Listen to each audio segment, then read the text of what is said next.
So no shortage of calamities on YouTube about boats crashing as they're either coming into dock or pulling out of a dock or in tight maneuvering situations, and a lot of it is centered around transmission linkages.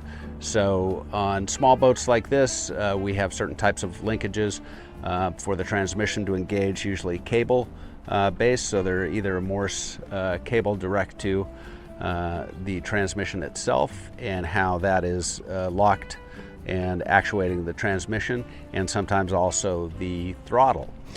So two types of cable going to one to the throttle, one to the transmission. On bigger boats we have electrically controlled devices that will transfer the movement of the various helms across a large yacht to the transmission and or to the shaft itself. The shaft will spin just in one direction and the actual propeller pitch will change, and that's how you go from forward to reverse. So it's just the reversal of the pitch of the propeller that will drive the boat forward or reverse.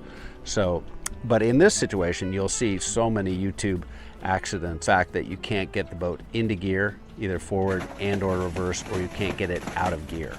And it's typically centered around these transmission linkages. So I'll show you some of those right now. So this little retaining ring is very common on older boats. It secures the cable that leads to the transmission itself, the little arm that engages, disengages the transmission.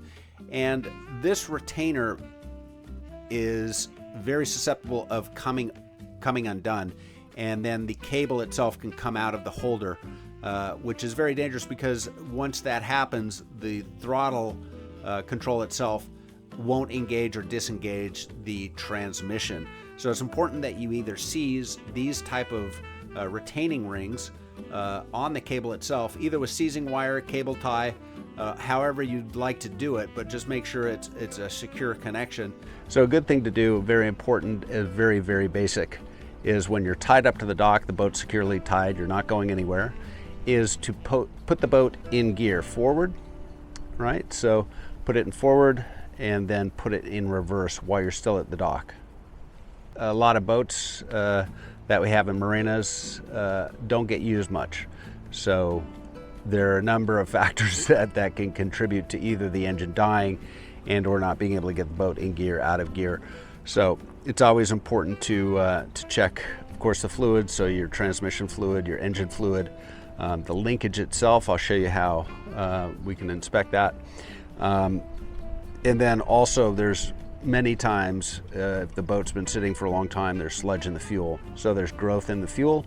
And once you get out of the harbor, say it's a little rocky, the boat's going back and forth, you've dispersed all that sludge, it goes into the filters, clogs the filters, the engine stops. So that's a very common scenario. So you want to have spare filters on hand if you haven't cleaned out your fuel tank. And cleaning out a fuel tank is it's an operation. There are companies that will do that for you. You can, of course, do it yourself. It's not that hard. You run the fuel through an existing filter and back into another tank, and then you just cycle in between the tanks, doing it that way. And that's not very difficult. Can be messy though. So we'll start the engine. If you haven't started your engine for a long time, a good idea is to pull out the choke, if you do have a choke, and crank the engine just to lubricate the cylinders first before you go for a full start. So in many cases what I'll do is just pull out the choke, cycle the oil through the cylinders just like that, and then start the engine. Boom, starts right up. So the engine started. And many times you'll find, if you haven't used your boat much, if the engine is vibrating excessively at very low RPMs, you can adjust the idle setting with the idle screw. And so you can adjust it if the engine is vibrating excessively just when you start it, she's sitting there and jumping all around. You can increase the RPM slightly just to get it to a point where it just settles down. Mine's already set. But so you're in neutral, you're at your dock, and you're firmly tied to the dock, you're not going anywhere. And this can be done on power boats as well. So you're firmly tied to the dock, all the lines are tied, and you put it in gear. You want to make sure you've got forward. So I've just put it in gear. I have a feathering prop, so I just heard it spin into forward. And you can add some revs to it. Just make sure you have that connection to your transmission. So I'm sitting here, I've just added some RPMs. I feel the boat moving forward. I can hear the water coming out of the back, so I know the boat's getting cooled. It's always a good idea to walk back there and make sure water is coming out of the back, so you've got cooling water circulating through the engine. And always check the strainer because it can get clogged. You can suck in a plastic bag, and that'll just stop any water flow from cooling the engine. So you definitely want to check that, along with the oils and all the other things I mentioned. So we've just put it in forward. We know we've got forward. I put it in neutral, let it sit for a second, and then you can put it in reverse. So I just heard the propeller spin into reverse gear. I can feel the boat pulling back. I can add some more revs,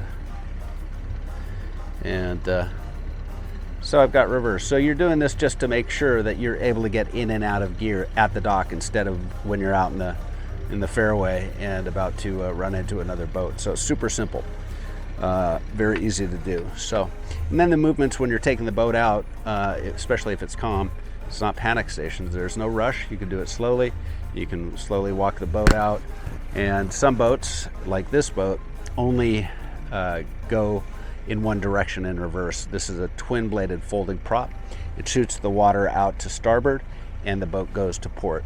And from a standstill, that's the only direction you're going to be going is that way. So many boats are like that. So you become accustomed to the characteristics of your boat and how the prop wash works when you're maneuvering the boat in tight quarters. So you take that into account before you do anything. You plan out all your procedures, how you're going to get out of a situation or a dock and head out before you ever do it. So you really want to look at the surroundings. You want to notice if there's any current in the water, and just plan out the process of getting the boat out. But there's no rush, especially if it's calm conditions. You can go relatively slow. There's no big throttle movements unless the boat doesn't react very well. If there's wind and you've got tide, then yes, you've got to be able to hit the throttle harder and anticipate what the boat's going to do. So now I'm going to shut down the engine. And for here, we just typically let it idle. Say if we had been using the engine for a while, we just let it idle for a while, a minute or so, and let it cool down. Then in this case, we pull the choke. And then typically you'll hear a buzzer go off like that, and then shut off the ignition. You never shut off the ignition before turning off the engine, either with the choke or the kill button.